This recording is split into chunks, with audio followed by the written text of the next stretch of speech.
السلام علیکم ورحمۃ اللہ وبرکاتہ۔ بسم اللہ الرحمن الرحیم، والصلاة والسلام علی رسولہ الکریم وعلی آلہ وصحبہ اجمعین۔ انسان دنیا میں جاہل پیدا ہوتا ہے اور باقی جتنی مخلوق ہے وہ تعلیم یافتہ پیدا ہوتی ہے۔ ہمارے بارے میں اللہ تعالیٰ فرماتے ہیں واللہ اخرجکم من بطون امہاتکم لا تعلمون شیئا۔ بھائی آواز ٹھیک کرو اس کی۔ اللہ نے تمہیں ماں کے پیٹ سے نکالا، تم کچھ بھی نہیں جانتے تھے۔ اب یہ علامہ ہے، یہ ڈاکٹر ہے، یہ سائنسدان ہے، یہ تاجر ہے، یہ سائنٹسٹ ہے، یہ فزیشین ہے، یہ سرجن ہے، یہ کتنے کچھ چیزیں ہوتی ہیں۔ ماں کے پیٹ سے جاہل پیدا ہوتے ہیں، باہر آ کے سیکھتے ہیں۔ باقی مخلوق کے بارے میں اللہ فرماتا ہے ربنا الذی اعطی کل شیء خلقہ ثم ہدی۔ اللہ نے ہر چیز کو پیدا کیا اور اسے ہدایت دی، علم دیا۔ چونٹی کو لائن بنانا کوئی نہیں سکھاتا، خود اپنے اندر سے وہ یہ علم لے کے آتی ہے۔ دانے کو 4 ٹکڑوں میں کاٹ کے رکھنا غلہ سٹور کرنے کے لیے کہ یہ کہیں نرم ہو کے اگ نہ جائے، یہ علم اس کو اللہ آسمانوں سے دیتا ہے۔ 1 سینٹی میٹر سے زیادہ دیکھ نہیں سکتی، لائن کیسے بناتی، نکل کے واپس کیسے پہنچ جاتی، اور اس اندھیرے میں پورا خاندان کیسے ایک ملکہ کے تحت پورا خاندان 10 لاکھ چیونٹیوں کا خاندان ہوتا ہے، کس طرح ایک ایک کردار اپنے عمل میں، اپنی ڈیوٹی میں پوری طرح عمل کر رہا ہوتا ہے۔ یہ ہے اعطی کل شیء خلقہ ثم ہدی۔ انہیں اپنے پرہیز کا بھی پتہ ہے، غذا کا بھی پتہ ہے۔ شیر کو گھاس کھلاؤ مر جائے گا، نہیں کھائے گا۔ بکری کو گوشت کھلاؤ مر جائے گی، نہیں کھائے گی۔ یہ اپنے اندر ان کا علم پہلے سے ہے۔ چوہا آج اپنے بل سے نکلا، بلی کو دیکھتے ہی بھاگ کے واپس۔ کیسے پتہ ہے کہ یہ بلی میری دشمن ہے؟ اور انڈے سے بچہ نکلتا ہے اور نکلتے ہی چلنا شروع کر دیتا ہے اور دانہ چگنا شروع کر دیتا ہے۔ ہمارا بچہ ماں کے پیٹ سے نکلتا ہے، اسے 1 سال تک چلانا ہی سکھانا پڑتا ہے، پھر کھلانا سکھانا پڑتا ہے، پھر کیا کھانا ہے کیا نہیں کھانا یہ بتانا پڑتا ہے۔ تو یہ فرق ہے انسان اور غیر انسان کا۔ تو یہ علم باہر سے لیتا ہے۔ اب چونکہ ہمارا پیپر تھا خلق الموت والحیات لیبلوکم ایکم احسن عملا، کہ اللہ نے ہمیں دنیا میں بھیجا انا خلقنا الانسان من نطفۃ امشاج نبتلیہ فجعلناہ سمیعا بصیرا۔ ہم نے انسان کو 2 پانیوں سے پیدا کیا کہ اس کو ہم آزمائیں، آزمائش کے لیے پھر ہم نے اس کو سننے والا بھی بنایا اور دیکھنے والا بھی بنایا۔ وجعل لکم السمع والابصار والافئدہ، اور اللہ تعالیٰ نے ہمیں آنکھیں بھی دیں اور کان بھی دیے اور دماغ بھی دیا اور دل بھی دیا۔ اور چونکہ پیپر تھا، جانور کا پیپر کوئی نہیں، لہٰذا نہ وہ غلط کرتا ہے، نہ وہ غلط سوچتا ہے، نہ وہ اپنی ترتیب زندگی میں اپنے راستے سے ہٹتا ہے۔ ہٹانا بھی چاہو تو نہیں ہٹتا۔ ہمارے لیے ہے انا ہدیناہ السبیل اما شاکرا و اما کفورا۔ ہم نے تمہیں راستہ دکھا دیا ہے، اب تم شکر گزار بنو یا کافر بنو، یہ اب تمہاری اپنی ثواب دید پر ہے کہ تم کون سا راستہ اختیار کرنا چاہتے ہو۔ تو امتحان کی وجہ سے ایک شیطانی طاقت ہے، اس کی دعوت ہے، ایک رحمان کی طاقت ہے اور اس کی دعوت ہے۔ اللہ کی دعوت انبیاء سے چلتی ہے اور آسمانی کتابوں سے چلتی ہے۔ شیطان کی دعوت زخرف القول سے چلتی ہے، غرورا، جھوٹی باتیں، غلط چیزیں لیکن پیش کرنے کا طریقہ خوبصورت، جھوٹ کو، زنا کو، شراب کو، چوری کو، ڈاکے کو، غیبت کو، رشوت کو، حرام کو اتنا خوبصورت کر کے پیش کرتا ہے کہ لوگ جانتے ہوئے بھی خریدار بن جاتے۔ اور ہمیں حق پیش کرنا نہیں آتا، ہم اتنی بدصورتی سے حق کو پیش کرتے ہیں کہ حق والے ہی گھبرا کے بھاگنا شروع کر دیتے۔ اور شیطان میں یہ وصف ہے کہ وہ اپنی ہر غلط چیز کو انتہائی خوبصورت کر کے پیش کرتا ہے۔ تو اللہ تعالیٰ نے انبیاء کے ساتھ کتابیں، آخری نبی اللہ کے محبوب صلی اللہ تعالیٰ علیہ وسلم، اور آخری کتاب کلام اللہ قرآن مجید، یہ تحریف سے پاک ہے۔ قرآن کس کا کلام ہے پہلے یہ پتہ ہونا چاہیے۔ قرآن کا تعارف قرآن کی زبانی جتنا سورہ شعراء میں ہے کہیں بھی نہیں۔ مختلف جگہ قرآن عربی لقوم یعلمون انا انزلناہ فی لیلۃ القدر لا یاتیہ الباطل من بین یدیہ ولا من خلفہ تنزیل من حکیم حمید، یہ مختلف جگہ پر قرآن کا تعارف ہے، لیکن مجھے سورہ شعراء میں جو قرآن کا تعارف ملا ہے ایک ہی جگہ، وہ پورے قرآن میں ایسا اور کہیں نہیں۔ یہ میرا دعویٰ نہیں، یہ میری اپنی جستجو کے مطابق میری بات ہے، ہو سکتا ہے اس سے بھی بہتر کہیں قرآن میں آیا ہو۔ یہ کس کا کلام ہے؟ پہلا سوال یہ کہ یہ بھائی کس نے بھیجا ہے، یہ پہلا سوال اٹھتا، تو اس کا جواب ہے وَإِنَّهُ لَتَنزِيلُ رَبِّ الْعَالَمِينَ۔ انہو کہ تمہارے شک دور کرنا چاہتا ہوں کہ یہ بغیر شک و شبہ کے آسمان والے کا اتارا ہوا کلام، اور رب العالمین کے ساتھ کلام والے کی ہیبت کو ذکر کیا گیا ہے کہ کلام والے کی ہیبت نہ ہو تو کلام کی ہیبت کیسے ہوگی؟ جب وہ کہنے والے کو نہیں جانتا تو اس کے کہے کو کیسے جانے گا؟ جب وہ حاکم کو نہیں جانتا تو حکم کو کیسے جانے گا؟ حاکم کی عظمت حکم کی عظمت پیدا کرتی۔ میرا بھائی تھا لشتر کالج میں کارڈیالوجی کے وارڈ میں سیکھ رہا تھا، 2-3 ڈاکٹر نوجوان بڑے خوبصورت لمبے چوڑے سب کے اونچے اونچے قد آپس میں باتیں کر رہے تھے۔ ایک چھوٹے سے قد کا آدمی آیا، بے روبہ سا، میرے نزدیک وہ انتہائی بے روبہ آدمی تھا، اور تینوں ایسے ہو گئے۔ تو مجھے خیال آیا یہ ضرور ان کا ہیڈ آف دی ڈپارٹمنٹ، ورنہ ان کا ویک کے بندہ ویسے ہی آ کے تھپڑ مارا میں دل نہیں کرنا۔ تو جب وہ چلا گیا تو میں نے طاہر سے پوچھا یہ تمہارا ہیڈ آف دا ڈپارٹمنٹ؟ کہنے لگے ہاں۔ یہ ہے کہ میں نہیں جانتا تو میں کہہ رہا ہوں پتہ نہیں چپڑاسی کتوں اندر آ گئی، اور وہ جانتے ہیں تو وہ ہل گئے۔ جتنا ہم لوگوں کی عظمتوں کو جانتے ہیں اتنا اللہ کو جانتے تو قرآن ہمارے دل کے اندر اتر جاتا۔ حاکم کی عظمت کے بغیر حکم کی عظمت نہیں، تو وَإِنَّهُ لَتَنزِيلُ رَبِّ الْعَالَمِينَ الحمد للہ رب العالمین وَقُضِيَ بَيْنَهُمْ بِالْحَقِّ وَقِيلَ الْحَمْدُ لِلَّهِ رَبِّ الْعَالَمِينَ، کہ یہ رب العالمین کا کلام ہے، کل کائنات کا شہنشاہ جس کا علم کامل ہے۔ یعلم ما یلج فی الارض وما یخرج منها وما ینزل من السماء وما یعرج فیہا، کائنات کا ذرہ ذرہ جس کے سامنے کھلا ہوا ہے یہ اس رب کا کلام ہے۔ اس کی طاقت کیسی ہے؟ ان القوۃ للہ جمیعا، پوری طاقتوں کا مالک۔ اس کا ملک کیسا ہے؟ قل ان الامر کلہ للہ، اس کی طاقت، اس کا ملک، اس کی قدرت کیسی ہے، اس کی بادشاہی کیسی ہے؟ قل اللہم مالک الملک، اس کی تدبیر کیسی ہے؟ یدبر الامر من السماء الی الارض، اس کا انتظام کیسا ہے؟ لا تاخذہ لا یعودہ حفظہما، نظام چلاتا کیسے ہے؟ لا تاخذہ سنۃ ولا نوم، ہر ایک پر اس کی نظر کیسی ہے؟ لا یعزب عن ربک من مثقال ذرہ، اندھیرے میں اجالے میں کوئی فرق تو نہیں پڑتا؟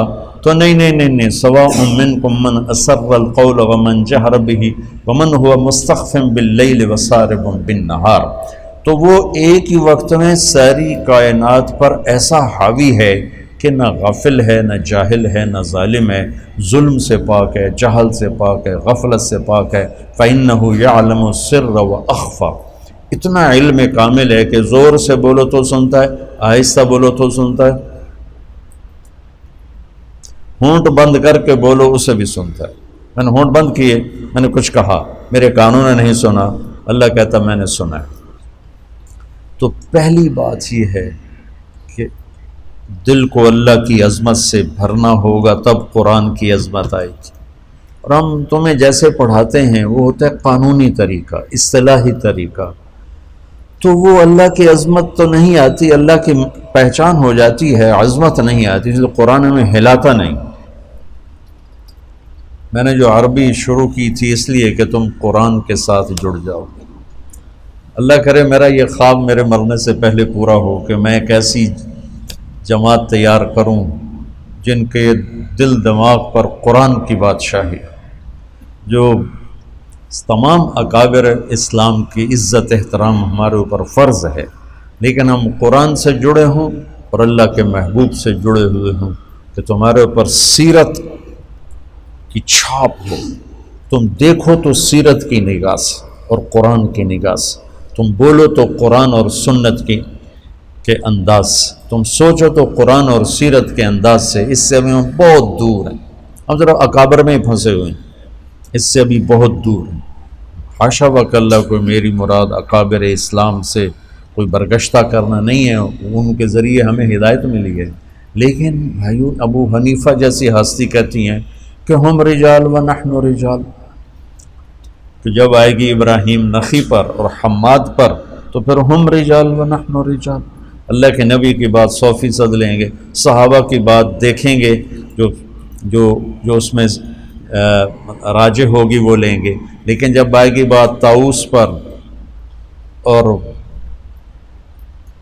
مکحول پر اور ابراہیم نخعی پر اور حماد پر تو پھر ہم رجال و نحن رجال۔ کیا خوبصورت بات، یہ نہیں کہ انہوں نے تکبر ان کا وہ بھی جستجو کریں گے، ہم بھی جستجو کریں گے۔ تو اللہ کی عظمت اللہ کے تذکروں سے زندہ ہوتی، پھر قرآن کی عظمت پیدا ہوگی۔ وَإِنَّهُ لَتَنزِيلُ رَبِّ الْعَالَمِينَ۔ یہ لایا کون ہے؟ اللہ تو آسمانوں پر ہے، نبی ہماری زمینوں پر ہیں، تو یہ کون لایا ہے؟ تو اس کا جواب ہے نزل بہ الروح الامین۔ کس کا کلام ہے؟ انہ لتنزیل رب العالمین۔ کون لایا ہے؟ نزل بہ الروح الامین، جبریل فرشتہ۔ کس کے پاس آیا ہے یہ کلام؟ کس کے پاس آیا ہے؟ علی قلبک، یہ ہمارے نبی پاک صلی اللہ علیہ وسلم کے دل پر اترا ہے۔ علی قلبک، آپ کے دل پر اترا ہے، پھر لفظ بن کر آپ کی زبان سے نکلا ہے۔ اللہ کا کلام الفاظ میں بند نہیں، اس کی کوئی تشبیہ نہیں۔ صرف بخاری شریف کی روایت سے آپ لوگ جب پڑھو گے بخاری تو مثل سلسلۃ الجرس، یا رسول اللہ آپ پہ وحی آتی ہے؟ آتی۔ کیسی ہوتی ہے؟ کہ بس جیسے گھنٹی کی آواز ہو، ایسے ہوتی گھنٹی کی آواز۔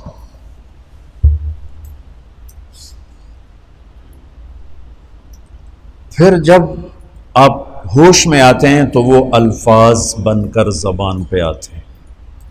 یہ اللہ کی زبان سے تورات نہیں نکلی، اللہ کی زبان سے زبور نہیں نکلی، اللہ کی زبان سے انجیل نہیں نکلی، آسمان پہ لکھوائی گئی کتابیں اور اتار دی گئیں۔ کلام وہ ہوتا ہے جو زبان سے ادا ہو۔ قرآن میرے رب کی زبان سے نکلا ہوا کلام ہے، اور کائنات کے بنانے سے 2000 سال پہلے نے پورے قرآن کی تلاوت فرمائی، پورے قرآن کی تلاوت فرمائی۔ سبحان اللہ، پتہ نہیں کیا وہ انشاءاللہ جنت میں سنیں گے، اللہ ایمان کے ساتھ لے جائے تو جنت کی سب سے بڑی نعمت وہ اللہ کا دیدار ہے اور اللہ کے زبان سے اس کے کلام کا سننا ہے۔ جب جنت کی حوریں بھی گانا سنائیں گی، ساز بجے گا، جنت کے درخت ساز بنے۔ پھر داؤد علیہ السلام سنائیں گے تو جنت کے ساز درخت ساز بن کے بجیں گے۔ ہمارے نبی سنائیں گے تو جنت کے درخت ساز بن کے بجیں گے۔ جب اللہ پردہ ہٹائے گا، اپنا دیدار کرائے گا، اپنا کلام سنائے گا، پھر درخت بھی سنیں گے، نہریں بھی سنیں گی، دریا بھی سنیں گے، پتہ بھی سنے گا، تنکا بھی سنے گا، جانور بھی سنے گا، پرندہ بھی سنے گا، اور آپ بھی سنیں گے۔ ایمان والے بھی سنیں گے، ایمان والیاں بھی سنیں گے، تو اس میں ایسے گم ہوں گے کہ انہیں جنت کی یاد ہی بھول جائے گی۔ تو تورات زبان سے نہیں نکلی، انجیل زبان سے نہیں، زبور زبان سے نہیں، لکھوائی گئی، اس سے تو تبدیل ہو گئی۔ اور وہ مٹ گئیں. اگر وہ اللہ کی زبان سے نکلی ہوتی تو کبھی اللہ کے کلام کو بدلا نہیں جا سکتا. اللہ کی ہر صفت ناقابل تبدیل ہے. اللہ کی ہر صفت ناقابل تبدیل ہے. اللہ کی ہر صفت تغیر تبدل سے پاک ہے. قرآن چونکہ اللہ کی زبان سے نکلا ہوا کلام ہے، اسے بدلنے کی لاکھوں کروڑوں کوششیں کی گئیں، کوئی کامیابی نہیں، کوئی ایک کوشش کامیاب نہیں کہ یہ میرے رب کا کلام ہے، علی قلب، میرے نبی کے دل پر اترا ہے. آخری سوال، کیوں آیا ہے؟ کیوں آیا ہے؟ لِتَكُونَ مِنَ الْمُنذِرِينَ. سبحان اللہ. انذار کیا ہے؟ آگے ایک زندگی آ رہی، اس زندگی کے بارے میں خبردار کرنا کہ دیکھو بھائی وہاں بہت بڑا نفع ہے، ہمیشہ کی زندگی جنت، وہاں بہت بڑا نقصان ہے، ہمیشہ کی زندگی آگ. تو قرآن کا مقصد ہے زندگی کا طریقہ، وہ طریقہ بتانا، خبردار کرنا. کس چیز سے خبردار کرنا؟ زندگی کے اس طریقے سے خبردار کرنا جس پر چل کے ہم سب دنیا میں بھی سکون سے رہیں اور جنت میں بھی کامیابی کے ساتھ پہنچ جائیں. جس طریقے پر چل کر دنیا کی مشقتیں اور دنیا کی مصیبتوں سے بچیں اور جہنم کی آگ سے بچ کر جنت میں جانے والے بن جائیں. قرآن اس لیے آیا ہے، ان ھذا القرآن یہدی للتی ہی اقوم. بہت سے رہبر بیٹھے ہوئے ہیں یہاں، تو قرآن، اللہ کہتا ہے کہ قرآن وہ رہبر ہے جو سیدھا راستہ دکھاتا ہے. قرآن کا چیلنج آج تک باقی. کتنی سائنس ٹیکنالوجی بڑھ چکی ہے، اب تو کمپیوٹر کے ذریعے سے اعلیٰ عبارت تیار کر لو، کمپیوٹر کے ذریعے سے آسمان کے تارے توڑ کے لے آؤ. اور قرآن کا چیلنج آج بھی باقی ہے، فاتو بصورت من مثلہ، کہ یہ میرے رب کا کلام ہے، ایک صورت ایسی لے آؤ. انا اعطینا جیسی 3 آیات کی صورت لے آؤ. آج اتنے بڑے سورسز سائنس ٹیکنالوجی کے باوجود اس چیلنج کو کوئی نہیں توڑ سکتا. ہر چیلنج ٹوٹا ہے، ہر ریکارڈ ٹوٹا ہے، ہر ریکارڈ. وہ یوسف کو شوق ہے نا کرکٹ کا، بیٹے میرے کو، تو وہ سعید انور سے اس کو بڑی محبت تھی، تو اس کا ریکارڈ تھا 194 ون ڈے میں. تو وہ آیا میرے پاس، گھبرایا، وہ اس کا ریکارڈ برابر کر دیا فلاں نے. میں کہ پتر مینتا نہیں پتا ریکارڈ ہوندہ ہی کی. وہ گھبرایا، اس کا ریکارڈ برابر کر دیا. 4 دن بعد پتہ لگا کسی نے توڑ دیا. میں نے کہا بیٹا ریکارڈ ٹوٹنے کے لیے ہوتے ہیں، چیلنج ٹوٹنے کے لیے ہوتے ہیں. ایک چیلنج باقی ہے جو آج تک اسے کوئی چیلنج کر نہیں سکا. اور آج تک یہ تو بہت لکھا ہوا ہے کہ قرآن غلط ہے، یہ نبی کا کلام نہیں، یہ اللہ کا کلام نہیں ہے. غیر مسلموں نے لکھا ہے یہ محمد کا اپنا کلام ہے. میں نے بہت پہلے 98 میں ایک کتاب پڑھی، الی من هو دونہ، ان کے نام جو ہم سے نیچے ہیں، ان کے نام جو ہم سے نیچے ہیں. ایک نصرانی عربی نے وہ کتاب لکھی تھی، اس میں قرآن پہ قرآن یہ ہے، قرآن یہ ہے، قرآن یہ ہے. لیکن اس جیسا لا کے دکھا دو، یہ آج تک کوئی نہیں کر سکا. اگر یہ محمد صلی اللہ علیہ وسلم کا کلام ہے تو وہ ایک بشر تھے، ایک انسان تھے. تو آج تمہارے پاس کمپیوٹر کے اتنے بڑی ٹیکنالوجی ہے کہ تم کیا سے کیا تارے توڑ کے دکھا رہے ہو. تو قرآن کے لیے ایک کے بار ایک سطر لے آؤ، ایک سطر.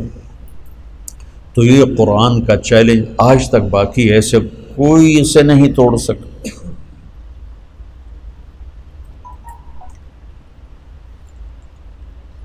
قرآن کی عظمت، اللہ کی عظمت کے بعد قرآن کیا کہتا ہے تو وہ سمجھ میں. شکر ہے درس قرآن کا رواج پڑا ہوا ہے اور اللہ کے بندے بندیاں سنا رہے ہیں اور اللہ کے بندے بندیاں سن رہے ہیں. بہت اچھی بات. کسی بھی نیکی کو چھوٹا نہیں سمجھنا چاہیے اور کسی کی بھی مخلصانہ محنت کو حقیر نہیں سمجھنا چاہیے اور کسی پر ایسے حقارت والی تنقید نہیں کرنی چاہیے. پتہ نہیں کس کو کہاں سے کیا ہدایت مل جائے. تو میرے اللہ کا نظام ہے، میرے اللہ کی بات. تو ایک سلسلہ چل رہا ہے، لوگ آ رہے ہیں، فائدہ بھی اٹھا رہے ہیں. پورا فائدہ کب ہوگا؟ جب اللہ کی ہیبت طاری ہوگی اور کلام کی ہیبت طاری ہوگی. پھر ایک دم دل دماغ جھکتے چلے جائیں گے۔ الف لام میم ذالک الکتاب لا ریب فیہ، یہ لا ریب فیہ بھی چیلنج ہے، آج تک اسے کوئی نہیں توڑ سکا کہ اس کتاب میں جو کچھ ہے اس کو چیلنج نہیں کیا جا سکتا۔ میرے بیان کو، میری کتاب کو، میری تصنیف کو میں خود ہی چیلنج کر دیتا ہوں، نہیں جو میں نے پہلے لکھا تھا وہ غلط ہے، اب صحیح یہ ہے، جو میں نے پہلے کہا تھا وہ غلط ہے، اب صحیح ہے۔ میں خود اپنی بات کو توڑ دیتا ہوں، تو اوروں کو تو زیادہ طاقت ہے میری بات کو، میری کتاب کو توڑنے کی۔ لیکن قرآن کا چیلنج ہے لا ریب فیہ، آؤ اسے توڑ کے دکھاؤ، اس میں سے کوئی کچی بات نکال کے دکھاؤ۔ اور ریب کا ترجمہ کیا ہے؟ یہ نہیں، ہمارے پاس لفظ کوئی نہیں، اس لیے ہم شک اس کا ترجمہ کرتے ہیں۔ شک تو خود عربی کا لفظ، بل ہم فی شک منہا بل ہم منہا عمون، دماغی تردد، خلجان، بے چینی کے لیے 3 لفظ ہیں عربی میں، 3: شک، مریا، ریب، یہ 3 لفظ ہیں۔ دماغ میں کوئی چیز اٹک گئی ہے، واضح نہیں ہو رہی، اس کے 3 درجے ہیں، ان 3 درجوں کے لیے 3 لفظ ہیں۔ شک جب انتہائی شدید کیفیت ہو، کچھ پتہ نہ چل رہا، اس کیفیت کو عربی میں شک کہتے ہیں۔ مدرسہ حسنین جانا ہے، وہاں چوک پہ کھڑے ہوئے ہیں، کوئی پتہ نہیں، ادھر جانا ہے، ادھر جانا ہے، ادھر جانا ہے، اس کیفیت کو شک کہتے ہیں۔ اس سے نچلا درجہ ہے مریا۔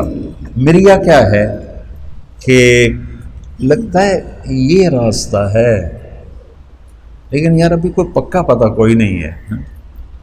وہ کسی سے پوچھتا ہے یا خود دماغ میں ایک کیفیت پیدا ہوتی ہے، میرے خیال میں یہ جو راستہ جا رہا ہے نا، یہ میرے خیال میں حسنین مدرسے کو جا رہا ہے، لیکن ہو سکتا ہے یہ بھی ہو۔ تو دماغ کی پہلے کیفیت یہ تھی، یعنی کوئی جہت، کوئی طرف وزنی نہیں تھی، بلکہ ایسے پتہ نہیں یہ ہے کہ پتہ نہیں یہ ہے، پتہ نہیں یہ ہے کہ یہ ہے، اس کو شک۔ اب یہ ہو گیا کہ یار یہ ہے راستہ، چلو پتہ کرتے ہیں۔ اس کیفیت کو کہتے ہیں مریا۔ کیا کہتے ہیں؟ بولو۔ فلا تکن فی مریۃ من لقاء ربک، مریا قرآن نے استعمال کیا۔ تیسرا ہے لا ریب، ریب کیا ہے کہ وہاں جہاں سے ہم ادھر مڑتے ہیں، وہاں آ کر وہ گاڑی کو بریک لگاتا ہے، یار حسنین کدھر ہے؟